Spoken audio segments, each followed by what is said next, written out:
Good morning. My name is Karan Jain and I'll be presenting the video on behalf of Team 1. We're at the Grand Slam and my other team members are Sunny Renukuntla and Seung-Yoon Lee. The presentation will give you an overview of the final design and depict each mechanism. The expected functioning of the robot and the final results from the competition would also be discussed. The objective of the competition was to score more points than the competing teams in each game. The top two teams from each game would advance to the next round. The design team decided to develop the robot named Force to complete 3 of the 5 assigned tasks. The tasks were picked based on the number of points earned by successfully completing each task and the complexity of the mechanisms involved with each task. The Force was designed to transport Mario and Luigi into the hole, hit the star pedal, and collect the ping pong balls. Since the team decided not to knock off Donkey Kong and Bowser out of the home zone, negative 16 points will be added to the total score, giving a total of 70 points. The team expected to earn these points provided there was no interference from other robots in the arena. The picture shows a CAD image of the 3 subsystems. The blue subsystem transports Mario and Luigi, the green one is designed to hit the star pedal, and the red system is designed to collect the ping pong balls. In order to make sure that the team hits the star pedal first, 2 actuators were connected in series using a washer to hit a block connected at the end of a 20-inch slider. Both actuators were used in order to double the speed and the force with which the block moves down. The block had a fairly large surface area that hit Donkey Kong, pushing the dolls against the star pedal. This mechanism proved to be quite successful and gave us the crucial points required to qualify to the second round in the final competition. Double sliders were used in the Mario and Luigi transportation mechanism. The mechanism was triggered by a restrictor that is attached to the star mechanism. The star slider moves down, thereby allowing the double sliders to completely extend.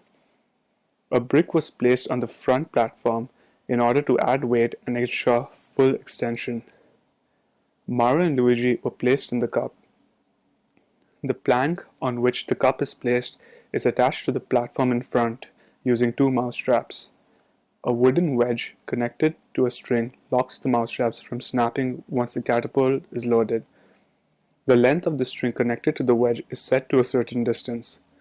The wedge will be pulled out by the string once the sliders extend to a certain distance, throwing Mario and Luigi into the hole.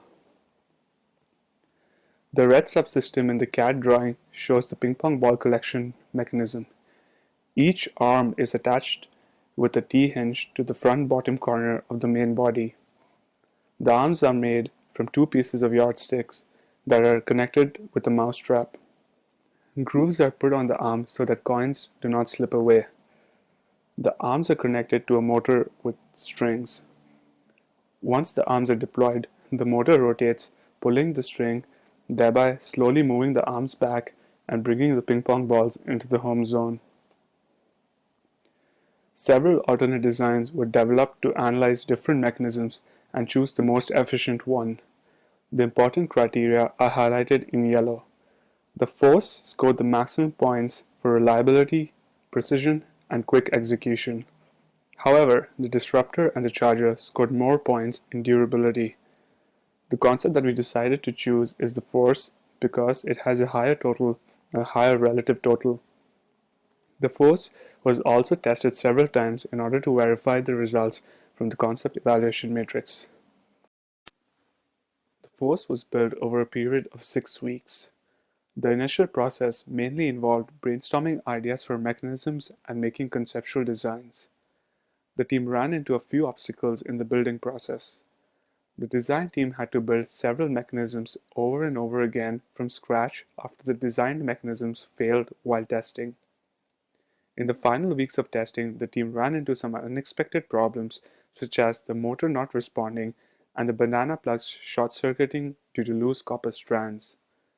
This caused some hindrance in the testing process. The Force did not perform as expected in the final competition. The team did qualify to the second round. However, due to the force not running consistently, the team lost the third game and was eliminated from the competition. In the first game of round 1, the team was disqualified because the robot did not activate. This placed the team fourth in the game. The source of the problem was the banana cable. A strand of copper fiber on one of the banana cords was sticking out, which touched the other cord, creating a short circuit. This activated the machine. Resetting the machine was done in a rush, and the team forgot to put in the power cord for the driver board that activates all the mechanisms. In the second game, the machine successfully executed the code. However, 2 out of 3 mechanisms failed in this round. The force scored a total of 4 points. The star mechanism was successfully executed, earning 20 points. The catapult was executed as intended, but Mario and Luigi were packed inside the cup too tightly and they did not fall out of the cup as presumed. A cup with perhaps a greater diameter would have solved this problem. The ping pong ball arm successfully deployed but failed to pull in any of the coins. A potential reason for this failure may be that the motor speed was set too low. The friction between the wooden floor of the arena and the arms further caused a hindrance in the movement of the arms. In the third game of the second round, again, 2 out of 3 mechanisms failed. The star mechanism executed successfully, earning 20 points. Based on the second and third round, the star mechanism proved to be the most reliable mechanism in the force robot and relatively faster compared to other robots' star mechanisms. The catapult failed in a different way from the previous game. This time, the platform connected to the extending draw slider was hindered by Bowser and the slider did not reach full extension. This was an unexpected failure, since such a failure never occurred during the testing and trial runs phase.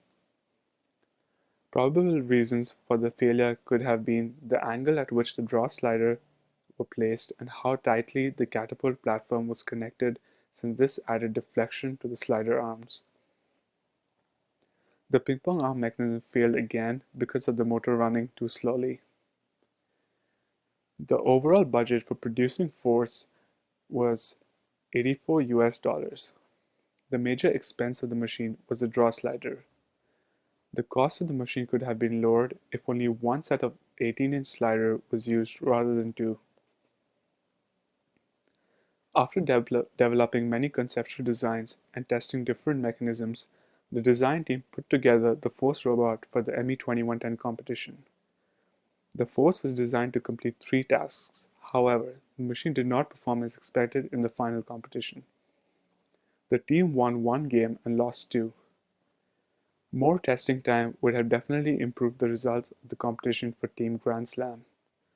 If customizability was kept in mind as one of the team's requirements, the robot could have outperformed many others during the competition.